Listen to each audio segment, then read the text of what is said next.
Today here, I'm going to talk about the missing link between dreams and reality. Ever since I was a child, I've always wanted to be a singer. Just kidding, actually a doctor. And Allah gave it away. So I was the kind of person who you would ask in grade 4, grade 11, grade 12, what you wanted to be. My answer was always a doctor. I've worked really hard in high school. I got accepted into my bachelor degree in biological sciences in Canada. And then when I was a young adult, in the age of 18, close to 20s, I had this plan in my head. I finished my bachelor's degree in 4 years, apply to medical school, get accepted, finish medical school in 4 years. Then impress all my doctors, particularly surgeons, get into the surgery program. Boom, by the age of 30, mid-30s, I'm either senior specialist, if not a consultant. Little did I know that my life have taken a completely different path from what I have planned for.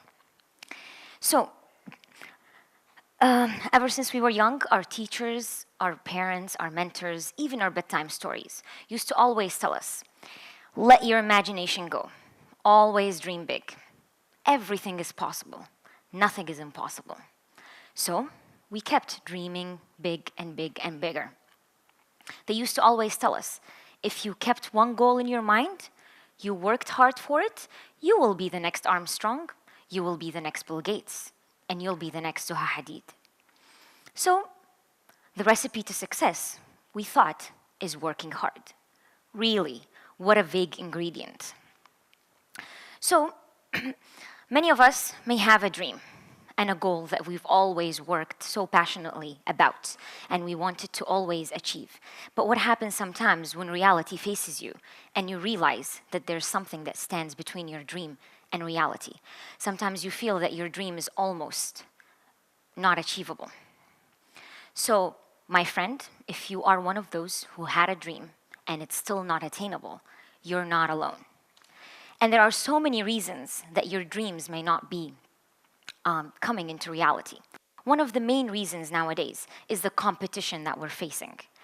I'm sure if you're aware of the economics that's going on, there are far many more employees looking for jobs than what our employers are willing to hire. Unfortunately, maybe your academic merit, your experience is not enough for you to make it. Sometimes it involves so many subjective factors, such as your personality, your networking skills. So you may feel that you left yourself down. You're not being able to find that job. Again, you're not alone. If we look at statistics, in 2015, in the United States, there are 54.1% of graduates who are actually employed with a full-time job. Bringing it closer to home, in Oman, 2016, unemployment rate have actually increased to 17.5% from 17.3% from 2015 to 2016. Also, unfortunately, out of all of the graduates, only 47% end up with a job. So, you're not alone in this. Competition is high, we know it. Second reason is the fact that sometimes you lack the support that's surrounding you. You find most of the people around you are negative. It could be even the closest people to you, your parents, your spouse. Sometimes they laugh at your goal or at your passion, and you may end up feeling that you cannot put all of your full efforts into it. So again, you get that sense of letting down. And third of all, what happens is that what if your goal is actually not your goal? What if you're copying someone else? A lot of us nowadays, we look in social media, a lot of people around us, we may want to be that one person that we've always wanted to see. And then what happens when you face an obstacle? You feel that you just want to let go. This is because in the first place, it wasn't your dream. It was somebody else's dream. And last but not least, for me, it's the most important reason, is that what stands in between your dream and reality is the lack of backup plans. Unfortunately, sometimes our mentors and even our teachers don't prepare us for the reality. How can we form backup plans? What happens when I face a mountain ahead of my goal? Am I prepared? Do I have the tools to climb it or maybe even go around it?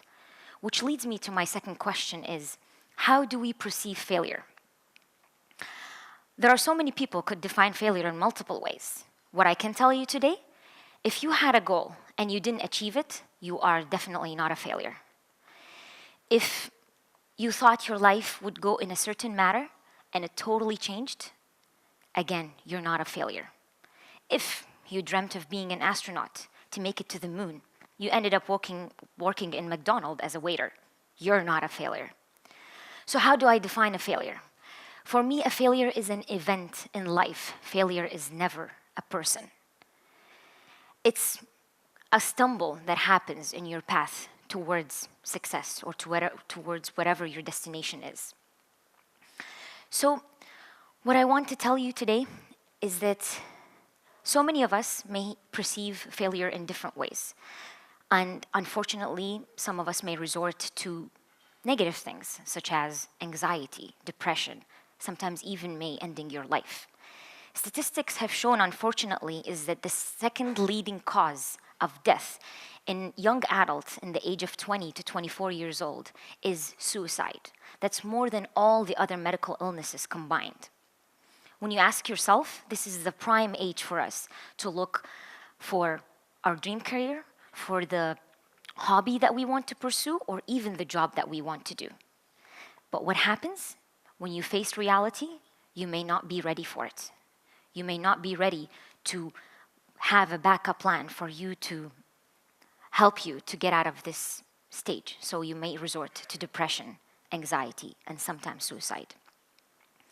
I have some pictures here of some successful people. What I want to tell you is that, yes, working hard definitely is what leads to most of us to be very memorable and successful. But some of these people are actually like me and you. They've gone through so many difficult times. They have faced a lot of obstacles. They even reached some stages in which they almost have given up. An example, Neil Armstrong. He always dreamt of being in the air. He loved aviation so much that he worked in every single job you can imagine just to save up for flying classes. He flew in the air so many times, had so many accidents, never let this fear discourage him from continuing on. He had 2 trips to space. One of them ended up into almost a disaster. Second one, he didn't even have enough fuel for a return trip. Yet, he still made it to the moon. Bill Gates, very familiar face. Did you know that he had a company before Microsoft that had so many flaws in the business model that he had to close it short after? He learned from that, his mistakes, and that's how he worked towards the success of Microsoft. When he was a CEO of Microsoft Word, it doesn't mean that life was la vie en rose, as the saying goes, or life is pink.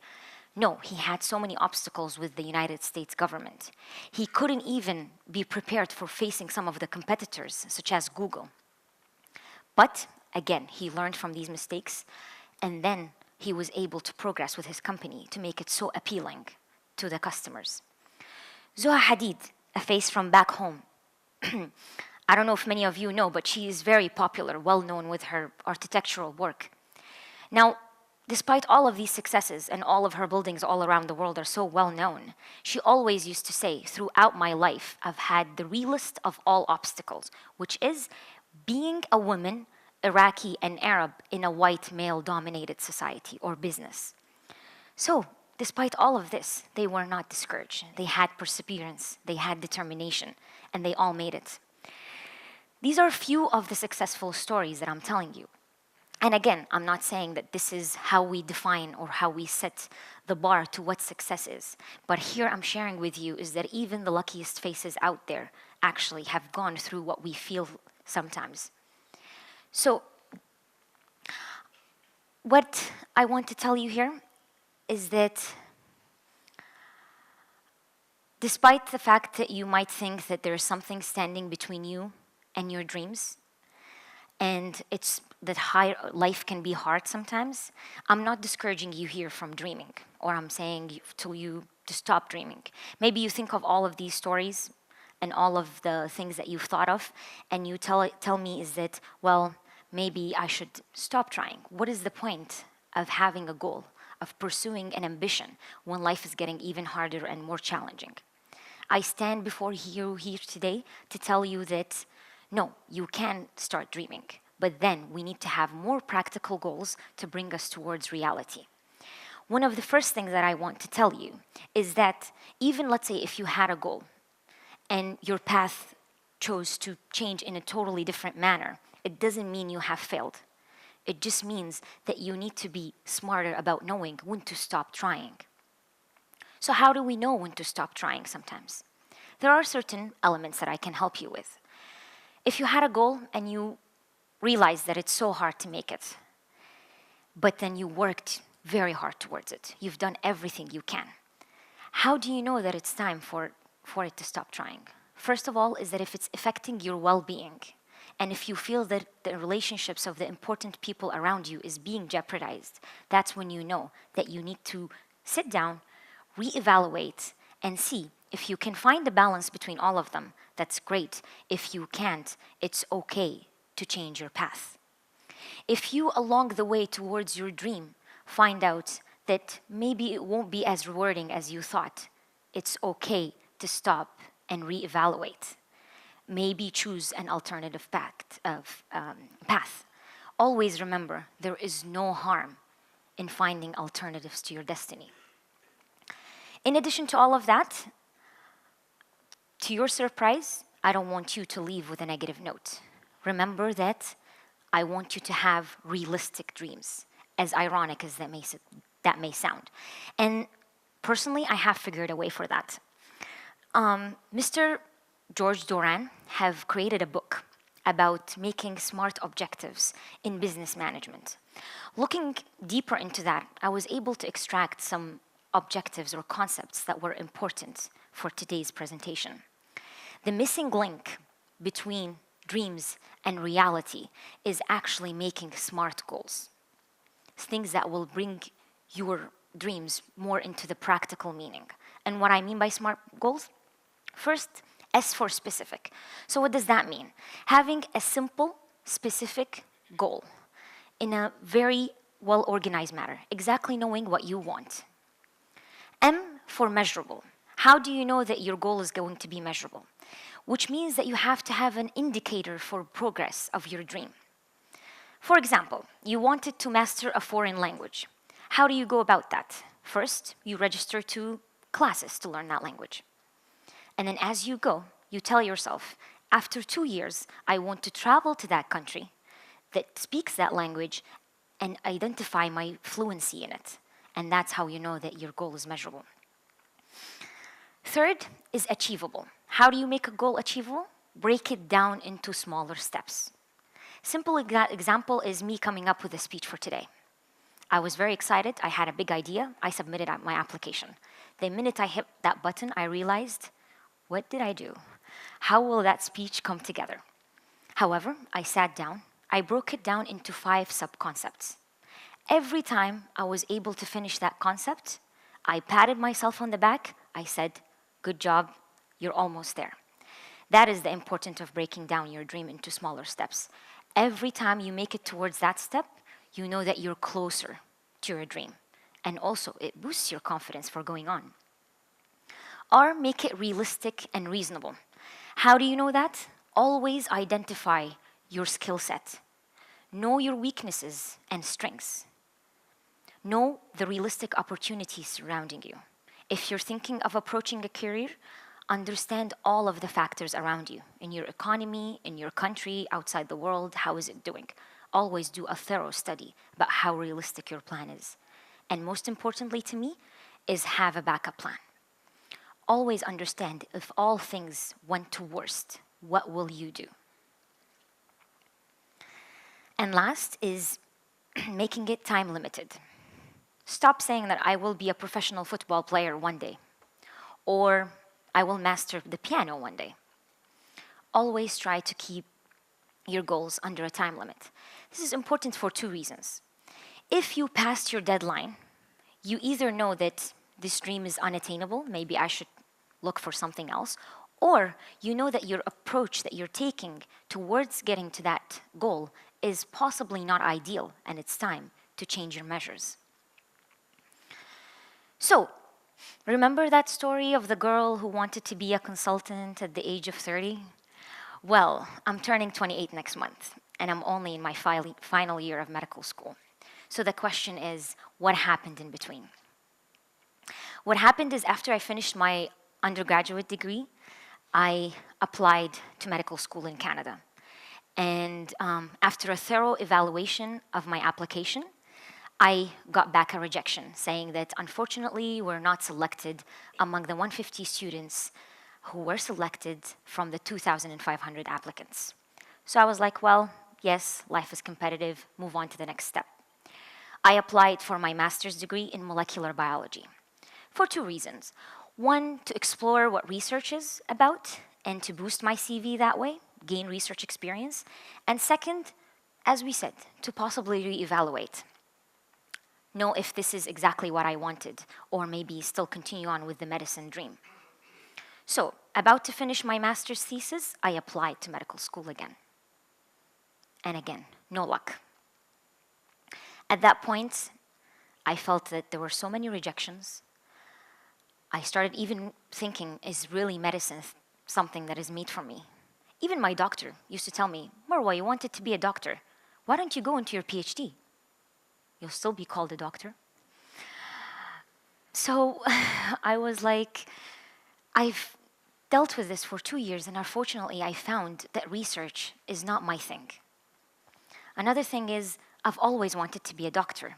Third of all, the economy was not doing so well at all for me, a graduate with a master's degree in molecular biology. So that's when I knew that I let myself down, I let my family down, I let my peers down. But then, in a moment of epiphany, I realized, no, I definitely did not fail. My path have totally taken a different way from what I realized. But who doesn't? It's okay if it doesn't go as smooth as I expected. So I asked myself a question. Why you wanted to be a doctor? I wanted to serve people. Does it matter where these people are from? Or where do I finish my MD degree? I don't think so. So I sat down with my SMART goals and I said, in the next 4 years, I want to be a doctor and join my family. My family is in Oman, by the way. And that's when I came to Oman Medical College. And here is to class of 2018.